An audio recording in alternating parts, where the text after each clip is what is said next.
નમસ્કાર મિત્રો, મારું નામ શિલ્પેશભાઈ કાછડિયા અને આજે તારીખ છે 12/1/2024 એટલે પતંગ ઉડાડવાના ઉત્સવની 2 દિવસની વાર છે. તો અમે લોકો આજે પતંગ લઈ આવ્યા અને મારો યુગ કાછડિયા અને અમે બંને ધાબામાંથી પતંગના કાના કેમ બાંધવા એ હું યુગને આજે ટ્રેનિંગ આપવાનો છું. આજે હું અમારા દુકાનની એક્ઝેક્ટ બાજુમાં જ પતંગ છે ત્યાંથી હું હોલસેલમાં પતંગ લઈ આવ્યો. જો એકદમ આટલી પતંગ 70 પતંગ લાવ્યો એકદમ મફતના ભાવમાં. એટલે કોઈને પતંગ લેવી હોય તો રસના સર્કલની બાજુમાં માતૃશક્તિ રોડ ઉપર આપણા મિત્રની દુકાન જ છે.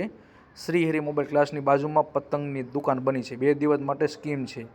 જો છે આ બધી હાવ મફતના ભાવમાં. તો ગ્રુપમાં કોઈને લેવી હોય તો મને કહેજો, મારી દુકાને જ આવજો, હું તમારી સાથે આવીને અપાવી દઈશ. એટલે અત્યારે 2 દિવસની વાર છે. 14 તારીખે પતંગ મકર સંક્રાંતિની ખીહરની. તો મેં કીધું એની પહેલાં આજે કાની બાંધી દેવી. અને આ અમે જો લઈ આવ્યા હતી સિટીમાંથી ભાગળથી ભગવતીનો એકદમ બ્લેક બરેલી ક્રિસ્ટલ છે, જોરદાર.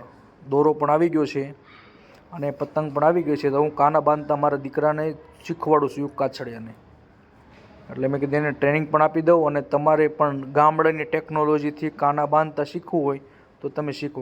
કેમાં કેવું કરવાનું, આપણે અગરબત્તી લઈ લેવાની અને અગરબત્તીથી પતંગમાં બધા હોલ પાડવાના. એટલે ઘણી વખત કેવું હોય, ખળીથી પાડતા ઘણીવાર તૂટે. તો આજે હું તમને બધાને ટ્રેનિંગ આપું છું એ રીતે. જો આ રીતે કાણા પાડી દેવાના. ઘણી વખત કેવું થાય, તમને કાના બાંધતા ન આવડે ને તો પણ પતંગ આમ ગલોટિયા ખાય, પરફેક્ટ ઉડે નહીં. તો આજે તમે આખી કાના કેમ બાંધવાની ટ્રીક તમે જોઈ લેજો ખાસ. સૌથી પહેલાં તમે 50, 60, 70 જેટલી પતંગ લાવ્યા એ બધાના પહેલાં કાણા પાડી દો. સ્ટેપ બાય સ્ટેપ કામ કરવાનો મજા આવશે. સૌથી પહેલાં બધાને કાણા પાડી દેવાના. એ રીતના જોજો પતંગ હળગે નહીં અગરબત્તીથી. એટલે ધીમે ધીમે કાણા પાડી દેવાના. અમે અત્યારે 70 પતંગને કાણા પાડી દઈએ છીએ. અમારો વિડીયોને સબસ્ક્રાઈબ કરી દો મારી ચેનલ. આ ટાઈપના નવા જુગાડ હું તમને બતાવીશ. આવું ઘણી વખત તમે નાના હશો ત્યારે કરેલું હોય, પણ તમારા દીકરાઓને પણ શીખવાડાય કાની કેમ બાંધવી એમ. જો હું એના યુગ માટે પણ થોડીક પતંગ લાવ્યો છું, નાની નાની જો છે ને આ ટાઈપની. એટલે બધી પતંગ છે. એટલે ગ્રુપમાં કોઈને લેવી હોય તો પાછા મને કહેજો. આરબી ધામી સ્કૂલ અને રસના સર્કલ માતૃશક્તિ રોડ ઉપર નાકરાણી જ્વેલર્સની બાજુમાં પતંગનો ભંડાર બન્યો છે. હું ત્યાંથી મને કીધું જેટલી જોતી હોય એટલે લઈ જાઉં મફતના ભાવમાં એમ હાવ. મેં કીધું ભાઈ મને તું સારી આપી દે ને. 70 લઈ ગયો. જો આવડે આજે દોરી કઈ છે આપણે અમે લોકોએ પોર જે ઉડાડી હતી એની દોરી વધી હતી, એનાથી જ કાના બાંધવાના. કેમ કે આ વખતે અમે લાવ્યા નવી, એનાથી નહીં, એ નહીં બગાડવાની. કેમ કે એ તો ફ્રેશ દોરી હોય. નગર કેમ કે અડધી ફિરકી નગર કાની બાંધવામાં જતી રહી. વિડીયોને લાઇક કરી દો, સબસ્ક્રાઈબ કરી દો મારી ચેનલમાં. મારી ચેનલનું નામ છે શ્રી હરિ મોબાઈલ ક્લાસ. ખાસ તમારા વિડીયો શેર કરજો. એટલે ઘણા લોકોને પતંગ સ્થિર ઉડતી ન હોય, આમ ગલોટિયા જ મારતી હોય, પણ એને કાના બાંધતા ન આવડતું. એટલે સૌથી પહેલાં શું કરવાનું છે, જો તમે બંને બાજુ 2 ગાંઠ મારી અને પછી જો આ રીતે માપી લેવાનું. જોજો મારી સ્ટ્રીક. જો આ ઘણા લોકોને આવડતું હશે. બસ આ રીતે પકડીને આ એક ત્યાં લાવવાનું, ત્યાં લાવવાનું. એટલે બંને છેડા આર પાર હોવો જોઈએ પરફેક્ટ. ત્યાં ગાંઠ મારી દેવાની એટલે સ્થિર રહે પતંગ. ઘણીવાર કેવું થાય કે ઉપરનો દોરો મોટો નીચેનો ટૂંકો હોય એટલે ગલોટિયા મારે પતંગ. એટલે હંમેશા એ રીતે પછી ચેક જો માપી પણ લેવાનું. કાંઈ આમ તેમ લાગે તે ગાંઠ હજી મારી દેવાની. જો પરફેક્ટ હોય તો એકદમ સ્થિર પતંગ રહે. સ્થિર પતંગ હોય તો ઉડાડવાની મજા આવે અને ઓછો પવન હોય ને તોય ઉડે. જો છે હંમેશા ક્યારે પણ પતંગ લેવા તમે જ્યારે જાઓ તો એક સાથે બધી કાગળની પતંગ નહીં લેવાની, થોડીક એવી પ્લાસ્ટિકની પણ લેવાની. કેમ કે ઘણી વખત પવન ન હોય ને ત્યારે પ્લાસ્ટિકની ઉડે અને બહુ પવન હોય તેથી કાગળની ઉડે. એટલે આ જે બ્લેક બરેલી ક્રિસ્ટલ હું જે લાવ્યો છું એ દોરો એ પણ તમને પહેલાં બતાવી દઉં. આ 5000 વાર છે, 9 તાર. આજે સિટીની અંદર ભાગળ છે, ભગવતી કરીને કહેવાય. જો હું તમને આખું બતાવી દઉં, બહુ મસ્ત છે એનો દોરો આવે.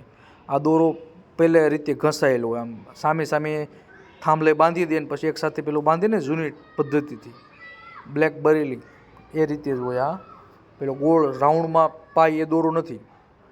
તમે જોયું ને આપણે બધા ગોળમાં, એ રીતે નહીં. હવે બધામાં કાણા પાડી દીધા હતા અમે. યુગ કાછડિયા મળ્યો છે બધામાં થપ્પા ગોઠવવા. જો બધી આ રીતની કમ્પ્લીટ પહેલાં ગોઠવી દેવાના. બધામાં પહેલાં કાણા પાડીએ પછી સ્ટેપ બાય સ્ટેપ દોરી બાંધવાની. ઘણીવાર કેવું થાય કે અમુક પતંગના કાના બાંધવાના બાકી હોય, એટલે પછી ખેરને દિવસે પતંગ પવન માણ આવે ને ઉડાડવાની મજા આવે ત્યાં પછી પેલું થાય. એટલે આ જો યુગ કાછડિયા માટે થોડીક પતંગ લાવ્યો હતો હું. એટલે ગ્રુપમાં કોને લેવી હોય તો મને યાદ કરજો. આ મારો યુગ કાછડિયાનો મિત્ર આવી ગયો હતો ને જો કાની બાંધવી કે મારે પણ શીખવો છે. જો એને પણ ટ્રેનિંગ આપી મેં. એટલે આ ટાઈપની મેન વસ્તુ છે. તમે દોરો પણ ભાર માયલો હશે, પતંગ સારી છે, પણ કાની બાંધતા નહીં આવડે તો ઘણી વખત એટલે નાના છોકરાથી ત્યારથી જ એને ટ્રેનિંગ આપી દેવાની. આ મારી સોસાયટી છે, રાતનો સમય છે, અત્યારે રાતના 9 વાગ્યા છે. જો અમે ધાવા ઉપર કાની બાંધવાનું અત્યારે ગોઠવ્યું છે, મેં અને અમારા દીકરા યુગ કાછડિયાએ.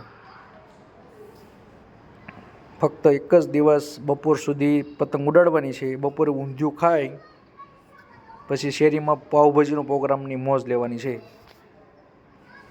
હવે અત્યારે હજુ બધી કાણા પડી ગયા ને હવે હું સ્ટેપ બાય સ્ટેપ દોરીથી બધાને બાંધી દઉં. જો સૌથી પહેલાં આ બાજુથી ગાંઠ બબે મારવાની, અને ત્યાં ગાંઠ જ્યારે મારો ને ત્યારે દોરો મોટો રાખવાનો. ઘણી વખત કેવું થાય કે પછી ત્યાં તમે ગાંઠ મારો જ્યાં દોરો ટૂંકો હોય તો ગલોટિયા મારે ને પતંગ ત્યાં તમારે નીચે ગાંઠ માર્યું ને તો લાગે નહીં. એટલે હંમેશા માપી અને બંને બાજુનો દોરો એક જ લેવલ હોવો જોઈએ, તો ગલોટિયા ન મારે. નકર એક બાજુ દોરો મોટો એક બાજુ નાનું એટલે ગલોટિયા મારે પતંગ અને ઉડાડવાની મજા નહીં આવે. જો મારી સ્ટાઇલ જો મેં જોઈ, જો આ રીતે માપી લેવાનું, ત્યાં માપી લેવાનું. ઓકે, ત્યાં ગાંઠ મારી દેવાની. હવે ગાંઠ મારવામાં છે જ આમ તેમ થયું હોય, પછી ગાંઠ માર્યા પછી પણ માપી લેવાની, એટલે પ્રોબ્લેમ નહીં. જો બસ એ રીતે છે.